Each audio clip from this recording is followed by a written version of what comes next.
Well, good day to you. I'm Michael Barrett with the Piedmont Baptist Association doing our weekly podcast, and today we have a wonderful guest with us, Bobby Herrington. Bobby is lead pastor of ministries and operations at Mercy Hill Church.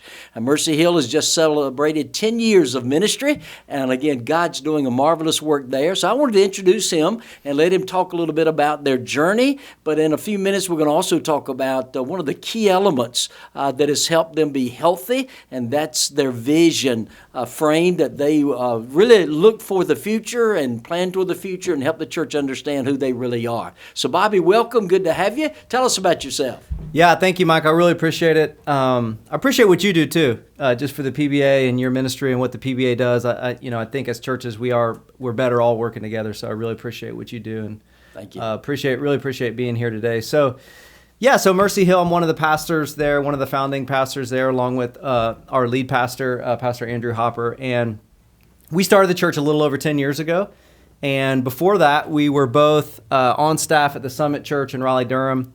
And we went to seminary together, to Southeastern Seminary. And probably about 12 and a half years ago, he came to me. He was a campus pastor at the Summit Church, and I was also on staff there. And started talking to me about what it would look like to start a brand new church in a city in North Carolina. And so at first I was like, I don't know about that. I was just planning to try to go maybe get a job at an established church somewhere. I had just started a PhD program at Southeastern, and so I was thinking more of maybe an equipping type position, teaching or something like that. And he started talking to me about the vision of, hey, what if we go somewhere in North Carolina that maybe has a lot of churches, but a place where a lot of people are kind of inoculated to the gospel because they have just enough of Jesus to not really quite understand what the gospel actually is.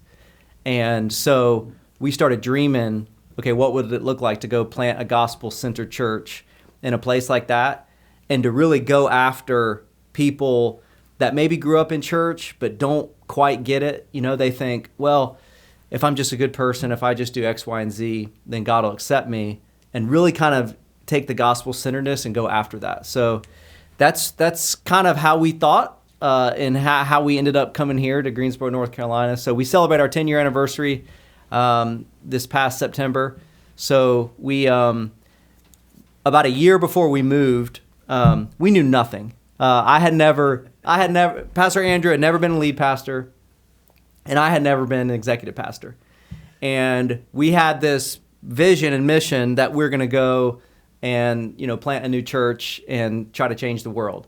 And we had nobody on our team older than 30 years old. There were about 30 of us. About 10 of them were college students. And, I really just think because of the Great Commission, we just believed, and even looking back now, it almost seems silly why we believed it was actually going to work, 30 people, couple pastors, move to a brand new city that nobody is from and think this is actually going to work and we're going to be able to see a movement of God. But I do think looking back, me and Pastor Andrew were both 28 at the time. We did really believe in the Great Commission, and we believed that God's mission itself, when you're just faithful to it, to go in to make disciples, that He'll bless that. And that's really what we've seen over the past 10 years, starting from 30 and growing to, probably almost 3,000 today, and seeing some of the things that we've seen. I think one of the things that we just are so thankful to God for, we've seen over 500 college students baptized in the last 10 years, over 1,500 people total baptized.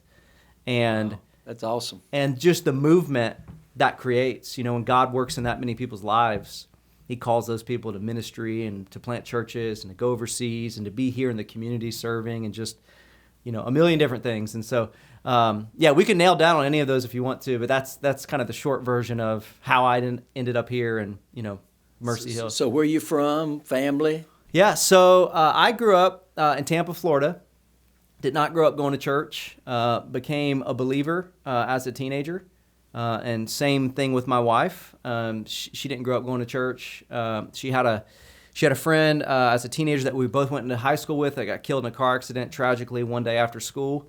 And her parents were believers. And through the funeral, that's how my wife became a believer. And I became a believer around the same time as a teenager. And so grew up in Tampa, and there's a good church there called Idlewild Baptist Church in Tampa. And a friend of mine at the time was the college pastor, and he began to really mentor me and invest in me. And I didn't know what I wanted to do in life. My dad had a roofing construction sort of business, and so out of college, I was kind of working with him, and I started just taking a few seminary classes at the church at Idlewild. They had an extension center of Southeastern. Okay. And then after a couple of years of that, my wife and I were like, let's just kind of go all in on finishing seminary. Whether we go into vocational ministry or not, it'll just be great, to understand the Bible more and, be able to lead our family that way and teach our kids. And so kind of one thing led to another. That was 16 years ago that we moved to North Carolina, thinking we'd move back to Florida after 2 years. And we've been here now 16 years. Yeah. So was Ken Whitten pastor there when you were there? Yep. Yeah. Okay. Yep. So Ken served on the IMB mission board with me. Just a great preacher, great guy. Great pastor, Yeah. Great preacher. Just awesome. Yeah. Yeah. Okay. Children? Yeah, so I got been married going on 17 years, 3 boys, 10, 9, and 6. Oh, that's awesome. So, That's yeah. good. Yep. Yeah, so you're right in the wonderful time of life with them, and Oh, yeah. being able to watch them grow and be a Yeah. part of that journey is just Oh, it's awesome. it's a huge blessing. Yeah. What a gift. Yep. What a gift. Well, tell us a little bit about Mercy Hill and how you're structured, how you, again, cast that vision. I know from me looking outside in, vision, being able to say exactly who you are, and the great ask that you asked your people is a key factor in what God's done there. So explain that to us. Yeah, so, one of the things when I think back 10 years ago that made us effective, and I don't think we realized it at the time, but when we had that small launch team of 30 people, and then we got here to Greensboro, and the church started growing, the thing I think that really helped was those 30 people really understood the mission, the vision, and where we were going. I mean, they understood that. And so if we needed from that group to tap a community group leader or, to tap a new shepherding elder, like we knew that those people understood the mission, understood the vision. But as you grow and you start adding people, especially as we were growing fast, one of the biggest risks, I think, is you start to add a bunch of people and then you have a bunch of people that don't understand the mission, that don't understand the vision. So the larger we got, the more we realized, we really have to do a really good job for all these people that are coming in of helping them to understand the mission, understand the vision. And so that's where the vision frame came in. It's just a helpful tool to do that. And so, when you think about the mission, so we say that our mission is to make disciples and multiply churches. That's kind of the mission of every church in a way, in terms of the Great Commission, you think of Acts. But I do think each local church will kind of work that mission out in a way that's unique to them. Based on the people at their church, based on their leadership, based on what God's called them to do. So for us, we realized we're really good at leadership development. And so that's why we have as our mission to make disciples and then to multiply churches. Out of that to actually plant churches. And so that's our North Star. So when you think of mission, that's our compass. That's where we're heading. I think of, in Exodus where Moses is like, hey, we're going to the promised land. That's our North Star, our mission. Okay. The vision, though, is trying to help people understand what is it going to feel like if God does what we believe he's going to do. That's Moses telling the people, hey, it's going to be a land flowing with milk and honey, and this is what it's going to be like, and this is what it's going to feel like. That's kind of the difference between mission and vision. Mission is like, hey, this is due north. Vision is, what is it going to feel like 10 years from now if God does what we're actually praying that he's going to do? And so, this wasn't, we didn't start with this vision, but our vision now and what we've been casting to our church over the last probably year or so is this idea of 5,500. That in 2032, we'd be such a multiplying movement that we'd see 5,000 people that have gotten baptized at Mercy Hill. And then out of the overflow of that movement, there'd be 500 people that would be sent out on a church planting team, to the mission field. They would be sent outside of Mercy Hill, meaning they leave our church to go start a new movement somewhere else. And so that's the vision that we cast to people. And I think that's really important that people understand where we're going, and then back up and say, how can you be involved in that? Where's your place in that? So I don't know if there's any part of that you'd kind of like to maybe dig into a little bit more. So you, as I understand the vision outlined, there's a like a 5-year or 10-year outlook, and then you break that down to what's now, to 3 years, to 1 year, to 90 days. So how do you get that to the people? How do you make sure your people understand the mission and the vision and the heartbeat of who you are? Yeah, so when I think of the actual vision frame, which is the mission, our values, our strategy, I think if we do a good job at explaining the vision frame to people, the people in our church should be able to sit down with a friend over coffee and just write out our mission in 5 or 10 minutes and be able to explain it very simply. So for us, our mission is make disciples, multiply churches. Our values, our gospel community mission, and our strategy to actually do that, we say it's the Acts 2 flywheel. It's basically the end of Acts chapter 2, where it says, the people were gathering together daily, breaking bread, being generous. God was adding to their number. So we say gather, groups, give, go. That's the strategy of how we're going to do it. And so this idea of mission, values, and strategy, at every single level of the church, we're constantly putting that in front of people. Mm-hmm. So when a new person comes into our church, that's the very first thing that they hear. When we go ahead and do our connections membership process, that's the very first thing that we teach on. And then in terms of the strategy, we ask people, hey, this is how the church disciples people. This is how the church itself grows. Where are you at with these things? Are you gathering? Are you grouping? Are you giving? Are you going? And so we're constantly repeating that. And the same thing with our staff and all of our ministries. When we think of all of our ministries, they need to fit in one of those gather, groups, give, go. Okay. And so, basically just the more people that you can have that understand the mission or going in the same direction, the more momentum and the more, I think, spiritual power ends up coming out of the church, instead of a bunch of people going in a bunch of different directions. Right. And the risk is greater the more people you have, that you'd have people that are kind of doing their own thing. We try to keep everybody kind of heading in the same direction. So how often do you as a staff talk about this, evaluate this for your church? I would say as a staff, probably almost monthly. We're talking about this. Mm-hmm. In terms of the things that we count, you can only manage what you measure. The things that we measure, okay, those are the things that we measure. So gather, groups, give, go. So that's how we measure where the budget should go. That's how we measure how's it going in these ministries, which one of these ministries need more resources. And so our staff, they know, hey, this is our strategy. This is what we're going after. And we're constantly putting that in front of them. And then the church as a whole, we're trying to keep it in front of them too. Right. So do you do that in printed form? Do you do that just in, again, special events where you're saying this over and over?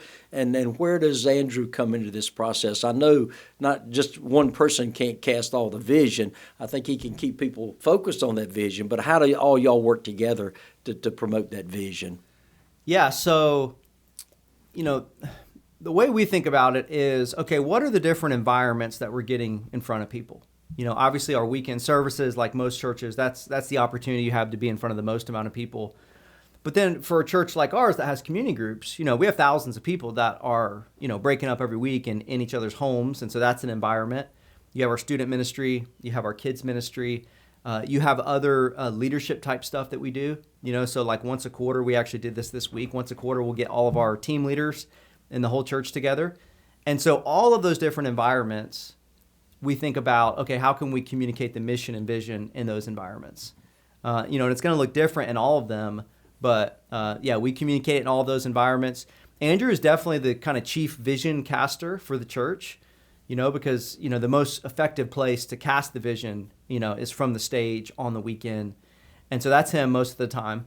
And that's making its way into sermons. It's making its way into videos that we show. It's making its way into salvation stories, and like we have Sent Weekend coming up here pretty soon, where we'll really highlight missions and what we're trying to do in terms of church planning, in terms of international missions. And anytime we do something like that, we make sure to connect it to our mission so that people understand. Okay. They see a salvation story, or they see we're planting a new church. We say, hey, you remember Mercy Hill? We're all about making disciples and multiplying churches. And it's our prayer 10 years from now that there'd be such a movement here of God that we'd see 5,000 people baptized and 500 people sent out.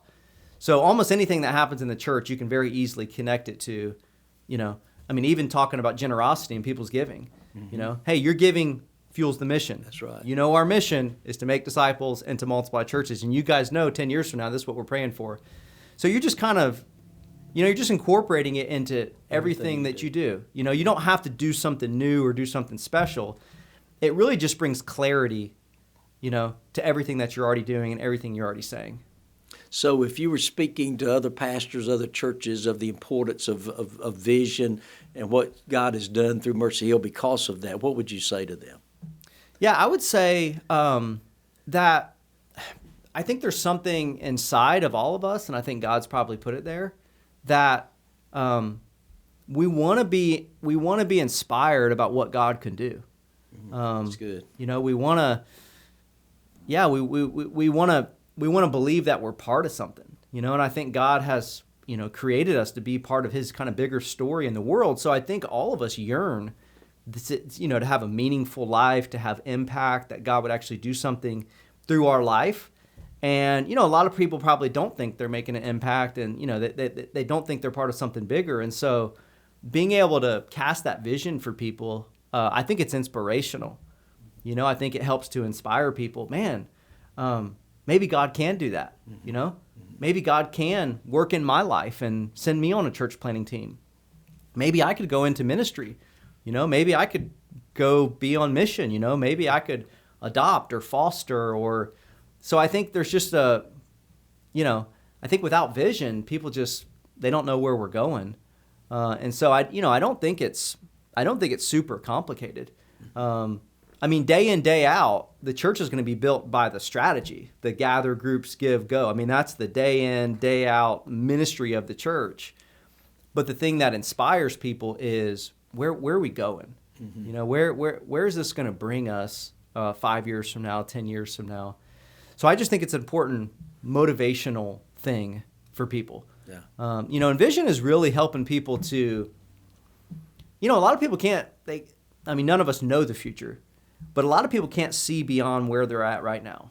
Mm-hmm. And being able to help them to kind of lift their eyes up and helping them to imagine a better future. I think sometimes we can get in this idea that, man, everything is just kind of spiraling negatively out of control. Because that's what we hear, all the time in the news and everything around us. But being able to cast a vision, like, man, what if God could do something greater in our city? Yeah. Like, what if God could do something crazy with foster care in our city? What if we could plant churches all over the world? What if we could reach the college campuses here in our city? There's just something about that I think just taps into something that's inside of us. So that's it. And that it's certainly worthy to be a part of. 100%. Yeah, just totally. Yeah, it's kingdom stuff. So that's wonderful. Yeah, I think it helps. What it helps for people is, this is one of the ways I think about it. So I love to be outdoors and go to the mountains and places like that. So one of the favorite places for me and my family is the Grand Canyon, to go to the Grand Canyon. We've been there a number of times. And we love to run, so we do all these runs and stuff. And I was so shocked because the first time I went to the Grand Canyon, I learned that because you kind of can go right up to the edge and you see it and it's so beautiful, but there's all these trails, going down into the canyon, and 99% of people that go to the Grand Canyon never take one step actually into the canyon. They just kind of go there to look and watch. And when I think about church culture, there's a lot of people like that in churches, right? Where it's like they're there and they're just kind of watching the movement of God. Mm-hmm. They're not quite taking part themselves. Yeah. They're just kind of spectating. Uh-huh. And so there's something when you actually experience it, and like go down into the canyon and, hear the Colorado River running and feel the wind. And it's the same thing, I think, with casting vision to people to get them to be a part of the mission. Yeah, that's great. Like Don't just be here and, watch people get baptized and watch what God is doing, but like actually experience it. Like you can be a part of it. God's gifted you. He's given you spiritual gifts. Like you can actually lead. No matter, if you've just become a Christian or you've been a Christian for 20 years, you can actually lead and be a part of the mission. And I think vision helps get people off the sidelines. Yeah. That's a big thing that we talk about at Mercy Hill. Yeah. Well, we're just going through a revitalization of our PBA, of our association, and we've been using the vision frame as a part of that. And so our goal is to launch out to each church and encourage each church to understand that and grab a hold of that, of how they can take their next best step toward health. And because every church needs to constantly evaluate that, not just every now and then, but constantly do that all the time. And so in closing, how about share maybe what's the most enjoyable part of your journey at Mercy Hill, of ministry, of serving? What brings you the most joy? Yeah, I would say, just seeing people kind of step up into God's plan for their life, and just the gifts that God has given them. And for whatever reason, I don't know if it's anything that we have done, but we just attracted a lot of people at Mercy Hill that they want more out of life. Like they just have leadership inside of them, and they want to lead, whether it's, in their business or, plant a new church or lead on the college campus, and just getting to see all those stories, because we have so many stories of people that came into Mercy Hill. Maybe they were against God. I mean, I remember a story of early on, a young lady that came into our church. I mean, she was totally against God, an atheist, and for whatever reason, she was just drawn there. And she ended up becoming a believer, and God gifted her in a unique way. And she's been serving among the unreached now for, probably 6 years, 7 years. Wow. And just seeing, man, God took somebody that was totally lost and saved them, but then gave them purpose and leadership, and seeing them now, lead out in the mission. I would say for me, that's the thing that's most exciting. It surely is. With the effectiveness we've seen with college students, seeing over 500 college students baptized, there's so many stories of these college students that God has saved, and then sends them out into the business world, sends them on a church planting team. Just seeing how God can use people, it's been so cool to get a front row seat of that. Oh, that's wow. Yeah. So what's the most enjoyable thing you do with your boys? So we're pretty crazy. We do a bunch of crazy running stuff. So so I'm big into ultra running. I have run 100 miles 7 different times in 24 hours.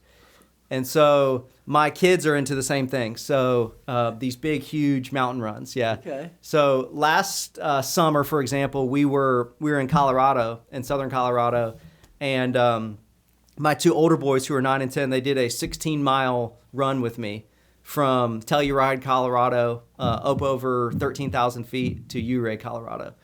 It was just amazing. We were out there together for 6 hours, went up over this mountain ridge, and so I love that. Wow. They love that. We've had such a passion for just being outdoors and being in God's creation for so many years, and for a long time it was like us carrying the kids and us dragging them along and bribing them with candy and stuff. But now they love it too. So we get to do these huge adventures together. So we did the dental bus, and y'all helped sponsor that back in the day. And a couple of the dentists were also runners, and just I know at the time it just run like 100 miles. Yeah. That was really interesting to say, wow, y'all must be crazy. It takes a certain crazy personality for sure.